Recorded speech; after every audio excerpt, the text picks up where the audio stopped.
most freelancers, in effect, are very entrepreneurial, right? Out of competitive necessity of being a freelancer, you have to Mm, be able to sell yourself and understand concepts and industries really quickly in order to close the deal. Because chances are that whether you're a freelancer or a small independent agency owner, whoever your prospect client is, they're going to be talking to and comparing you to two or three or four or five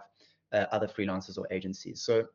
I think that's quite an interesting point and something we're seeing a lot in that a lot of our freelancers coming into the platform are actually becoming clients by asking us to help them create their own teams or pop-up agencies so that they can close larger clients.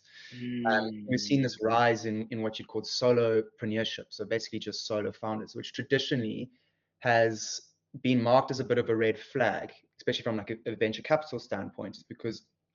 they see that as solo founders' inability to convince someone or be likable enough to the point where they can have a team of other co-founders to build the mm, business, and because it's really difficult, and you want those complementary skill sets and someone to kind of drag you along the really difficult entrepreneurial journey. But I think due to sort of economic downturns, people have started to really want to create their own opportunities. So they've started testing out freelancing on the side. And then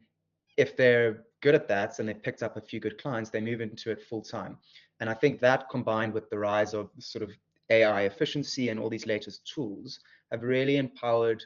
freelancers or solopreneurs, solo founders to do what a team of two or three founders and a small team of two or three, early stage startup employees can do as a single entity, which is really exciting. mm, And I think due to that competitive nature of being a freelancer, they stay ahead of the curve with the latest releases in software and tech. So they make them sort of super competitive compared to full-time employees who, if they've been in a position for very long, can potentially become a bit sort of apathetic or behind on the latest trends. So yeah, another interesting point around the use of freelancers and founders and that overlap.